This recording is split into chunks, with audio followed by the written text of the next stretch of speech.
What is going on, Colts Nation? He is Jamal Lawrence, and I am Eric Smith, your co-host of the Colts Cast. Yo, Hey, the 2024 NFL Draft is roughly 6 weeks away. How can the Indianapolis Colts improve their roster come April? A lot of ways, actually. But we're here to tell you our opinion. The Colts Cast is back to give you another 3-round mock draft post NFL Combine. Jamal, you excited about this? absolutely excited about it, man. It's no better season than mock draft season. Of course, we got free agency coming up on Tuesday, I believe it is. Maybe it's Monday. I can't remember. Monday or Tuesday, one of the 2 days. So why not have some fun? Colts has the potential to make some moves this free agency. So why not have some fun with some draft talk for us today?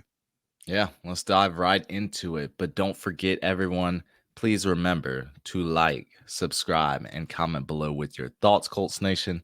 This is the best way to support us as it gets our video out to other Colts fans just like you. And ladies and gentlemen, it's completely free. Breathe. All right, Jamal. I guess I'll start. You want me to start off? Either way, go ahead, do your thing. Yeah, you know what? I'll let you start off, All but right, all right. I'll do the announce. I'll do the Go ahead. announcement.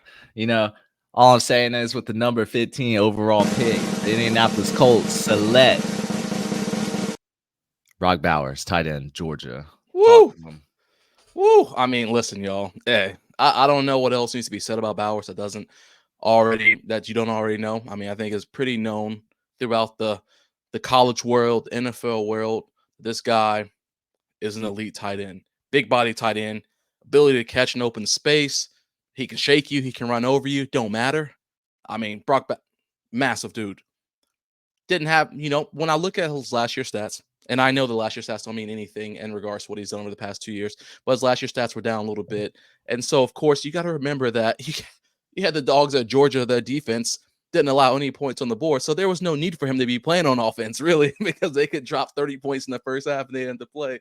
And even with that, he still managed to rack up 50 plus catches, over 700 yards. Well, I think 8 touchdowns or so. I mean, numbers are just ridiculous. Big body tight end.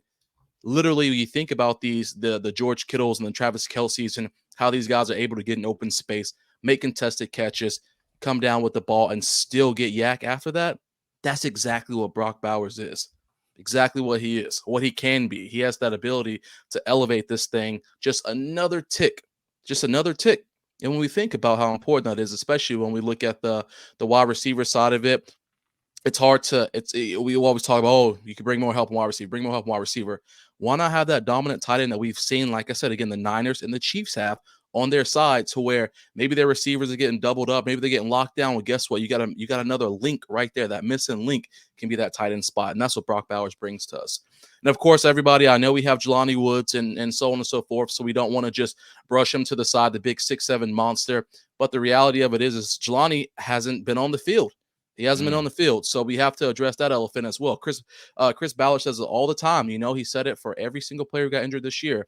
It would have been nice to have them on the field. We got to have them out there. So nothing against Jelani, but if Brock Bowers were to fall into the Colts up at 15, I'm Chris Ballard. There's no way you pass that up. There's just no way. Right. Isn't it crazy that our quarterback is larger than Brock Scary, Bowers? dog. It's Yeah, scary. I think it's by like maybe an inch and then a few pounds, but still, Yeah. I mean, it's awesome to have that type of talent. Yeah, I think Brock Bowers is a perfect fit for the Colts. Instant impact, day one starter. One thing's for sure, we need more weapons for Anthony Richardson, just like you said, Jamal. One group that doesn't have a bona fide starter right now is our tight end group. Mm-hmm. And to be honest, most teams don't have that bona fide starter at that tight end position. So whether you proclaim Bowers is generational or not, I mean, he's been one of the best tight ends in NCAA history, arguably the best by some people, probably Georgia fans. Led Georgia in receiving for 3 straight years. He's too good after the catch. Dominant, killer athleticism, proven production, powerful hands. Got that contested catch ability. I mean, tell me why Shane Steichen wouldn't have a field day scheming this guy open. Mm-hmm. Tell me. He doesn't have those Kyle Pitts measurables, but I think the one knock on him would be his blocking ability isn't superb yet, and that's fine. It's still good, but if he can live up to that, if he can improve on that, I mean, we got a, like you said, Jamal, George Kittle slash Travis Kelsey in our hands, and I'm okay with that at 15. Like, that fixes our, oh, we need more weapons. Well, we can get one, and we can get a tight end to help out in that department. So if he's available at 15, you don't even let the clock start that countdown. That's You right. pick should be immediately in after the number 14 pick. How much of a shoe in pick I feel this guy is for us if he does fall to us. Again, Kylan Granson, Jelani Woods, Molly Cox, Will Mallory, they're not built like Brock Bowers is, unfortunately. So I think it's just a surefire upgrade. Lock it in. Absolutely. Absolutely. Who we got coming in for round 2?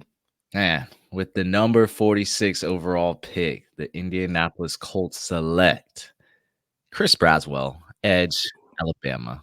Ooh. So I I think this guy is athletic and explosive, fits that Ballard mold. Simple as that. Our pass rush was good at times last year.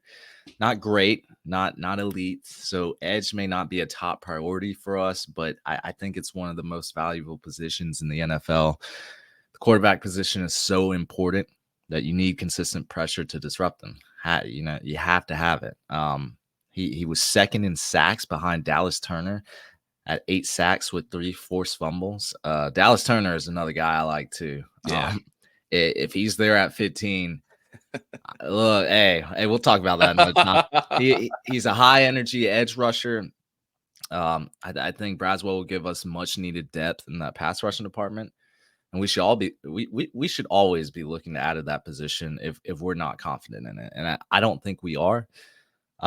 Considering we just got a playmaker in the first round in this mock draft, why not turn around and address the defensive side of the ball? There's upside with Braswell, and I'm down for it. Absolutely.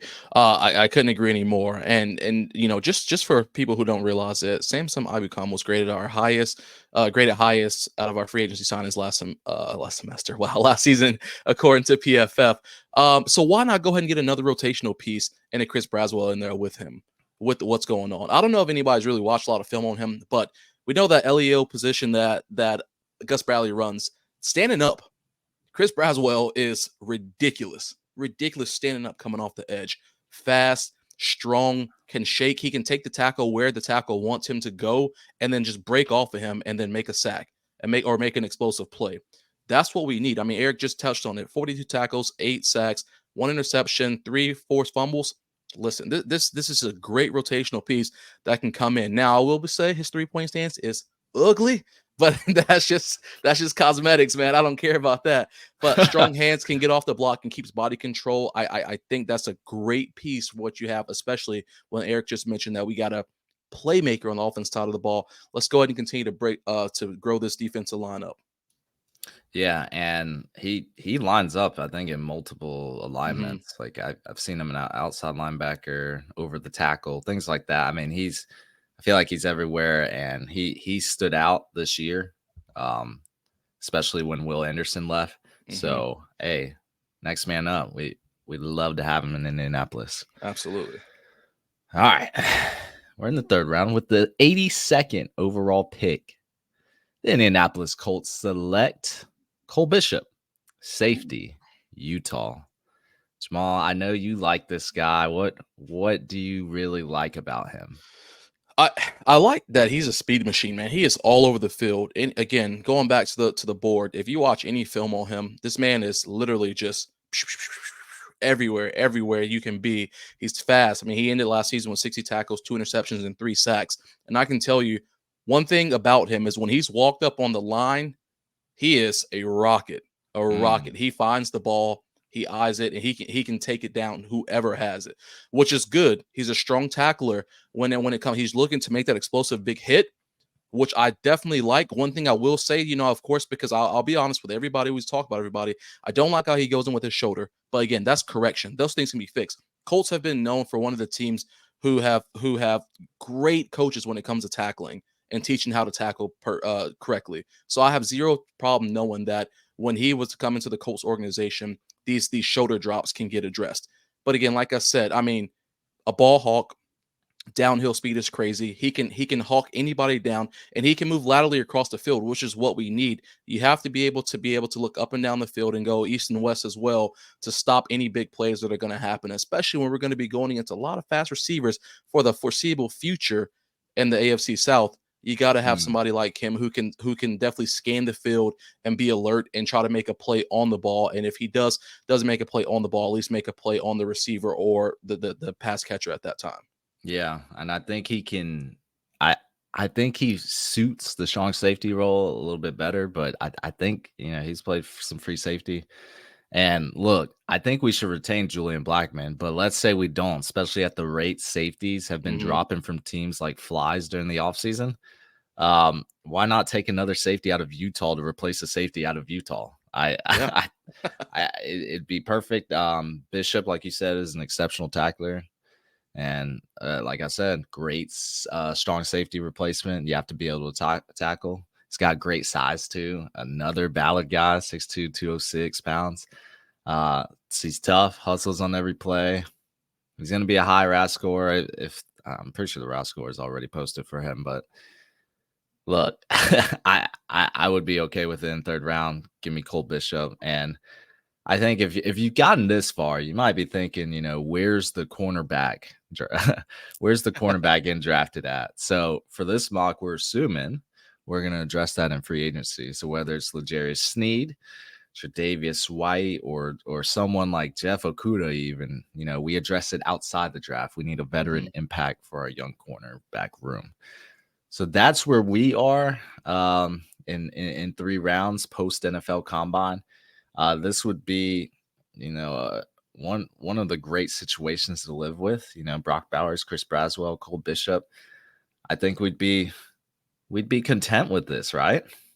Absolutely. Just so everybody can know, I did just look up his RAS score. It is a 9.81. So second on the list of safeties. So just a little piece of information for you. But absolutely, Eric, like you said, I'll be completely content with what we have going on there. Exceptional playmakers on both sides of the ball. And again, development. We know Ballard loves to develop players, development. So why not go ahead and tag some players who have the characteristics that you want, and we have the people around him who can develop them and make them even better. And again, we address some of these veterans, in free agency. This is going to be a fun draft because we Absolutely. we we have to wait a lot more picks than we did last time. But I really don't know who we're going to take. This Yeah. isn't Will Levis or Anthony Richardson. This Right. is This is like 10 of them. I could see a potential 10 different players. Jamal, you got anything else? It's all for me. All right. Hey, let us know your thoughts on our 3-round mock draft. We'd love to hear from you all. We think we did a pretty good job, but let us know if we didn't. We really like this draft, but that's going to be it for us, everyone. Thank you for listening to the Colts Cast. We're live on Apple Podcasts, Spotify, YouTube, or any platform you use to listen to podcasts. And we'll be back next time to give you some more Indianapolis Colts content. Y'all take care.